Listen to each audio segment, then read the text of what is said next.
आदि दिलाने वाले बाबा साहब डॉक्टर भीमराव अंबेडकर जी को नमन करते हुए तथागत गौतम बुद्ध के चरणों में श्रद्धा सुमन अर्पित करते हुए बहुजन समाज में जन्मे तमाम महापुरुष और क्रांतिकारियों के चरणों में नमन करते हुए मंच पर मौजूद मेरे तमाम साथी, छोटे बड़े भाई बहन और बड़े बुजुर्गों को मेरा क्रांतिकारी जय भीम।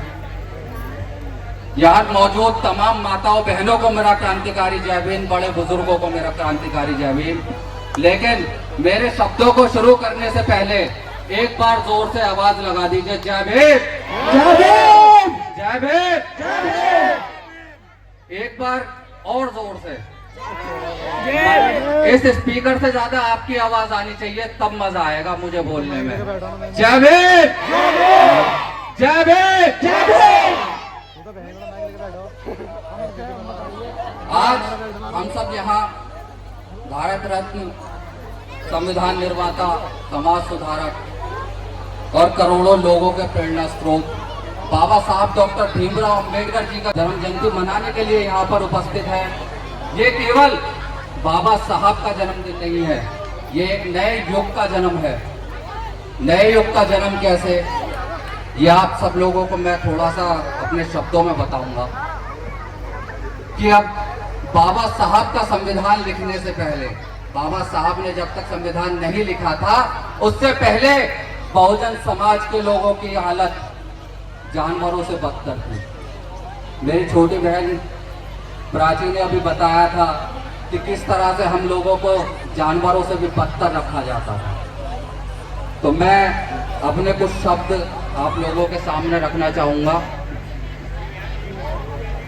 जैसा कि अभी हमारे संचालक महोदय, जो मेरे पिताजी भी हैं, उन्होंने आपको बताया कि मैं वक्ता और वक्ता के साथ साथ शायर भी हूँ। तो एक शायरी से ही शुरुआत करते हैं कि कलम से बदल दी तकदीर करोड़ों की। इस शायरी के बाद अगर आपकी तालियां मुझे सुनाई देंगी तो मुझे बोलने में और ज्यादा मजा आएगा। कि कलम से बदल दी तकदीर करोड़ों की, शिक्षा से रोशन की दुनिया कमजोर होगी। कि कलम से बदल दी तकदीर करोड़ों की, शिक्षा से रोशन की दुनिया कमजोरों की। खुद जलकर दिया बन गए इस समाज के, हमेशा याद आएंगे मिसाल कर बनकर बाबा साहब हमें। तालियां भी कमजोर पड़ रही हैं।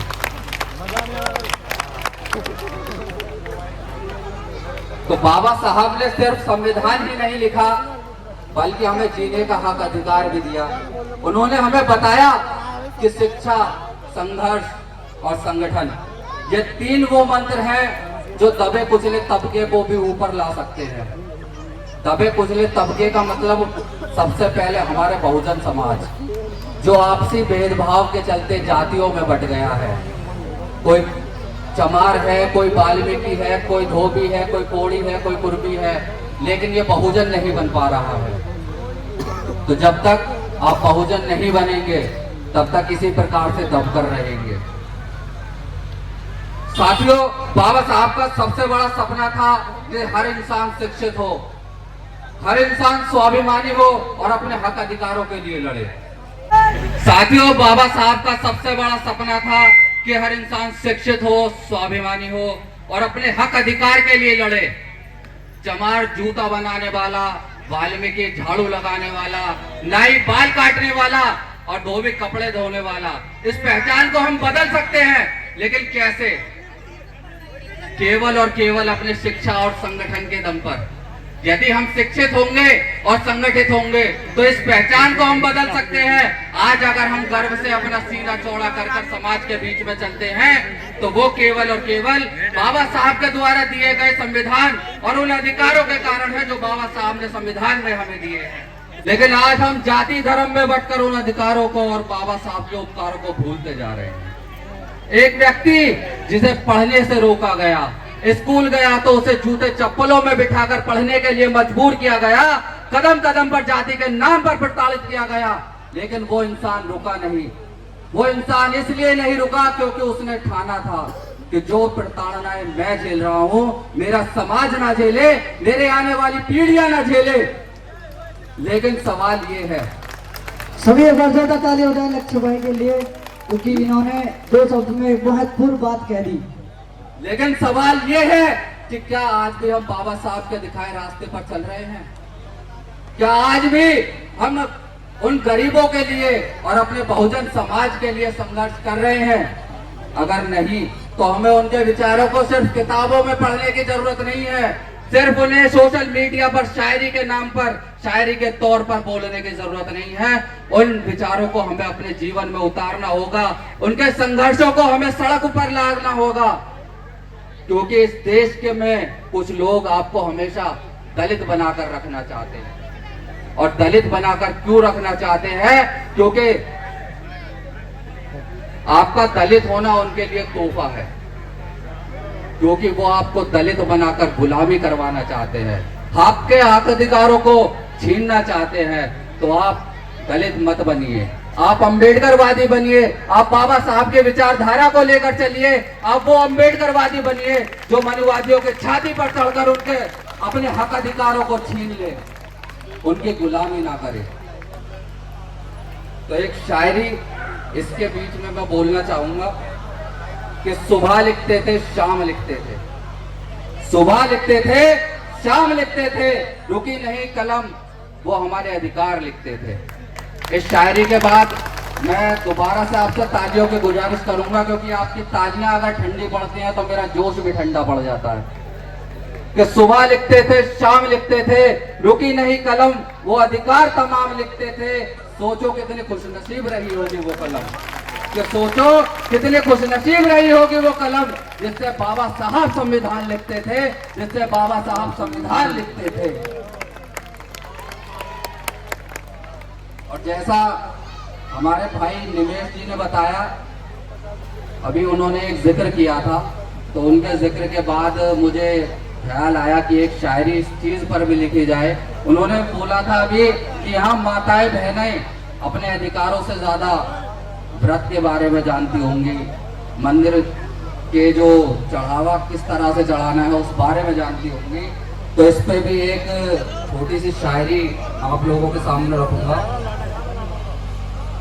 कि तुम्हारी किस में आस्था है मुझे इस बात से कोई मतलब नहीं, कि तुम्हारी किस में आस्था है मुझे इस बात से कोई मतलब नहीं, पर सुना है तुम उसके नियम 1000 जानती हो, कि सुना है तुम उसके नियम 1000 जानती हो, पर तुम महिलाओं को कोई छेड़े और परेशान करे, कि तुम महिलाओं को कोई छेड़े और परेशान करे तो संविधान में उसके खिलाफ कार्रवाई करने के लिए जो तुम्हें अधिकार मिले हैं, क्या तुम अपने अधिकार जानती हो?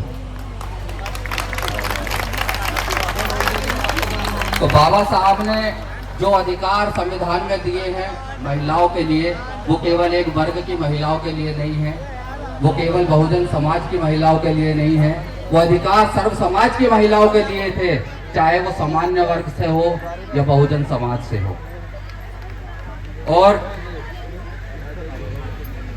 हेलो, अगर इस देश में महिलाएं स्कूल में बैठकर आज शिक्षा ग्रहण कर पा रही हैं, महिलाएं पायलट बन पा रही हैं, महिलाएं डॉक्टर बन पा रही हैं, महिलाएं आईएएस डीएम बन पा रही हैं, तो वो केवल और केवल उन अधिकारों के कारण है जो बाबा साहब ने महिलाओं के लिए संविधान में दिए हैं। तो आपको उन देवियों के साथ साथ बाबा साहब को भी पढ़ना चाहिए कि जिस आदमी ने आपको जीने की आजादी दी, आपको घूंघट से बाहर आने की आजादी दी, आपको घर से बाहर निकलने की आजादी दी, तो शख्सियत के बारे में भी आपको पढ़ना चाहिए और पता होना चाहिए।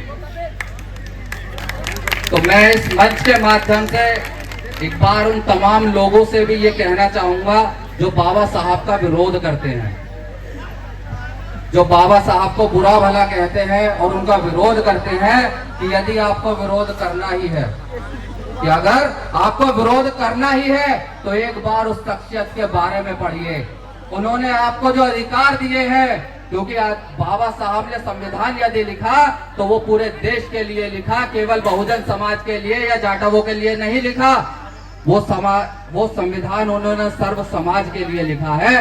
तो जिन लोगों ने बाबा साहब का विरोध करने की कभी कोशिश की है या बाबा साहब का विरोध करते हैं और उनको गलत बोलते हैं, तो एक बार उस शख्सियत के बारे में पढ़ें, उनके व्यक्तित्व के बारे में पढ़ें और जो अधिकार उन्होंने आपको संविधान में दिए हैं उन अधिकारों के बारे में पढ़े। मेरा दावा है, मैं इस मंच पे ये दावा करता हूं कि आप उनके व्यक्तित्व के बारे में पढ़ने के बाद कभी उनका विरोध करने की नहीं सोचेंगे।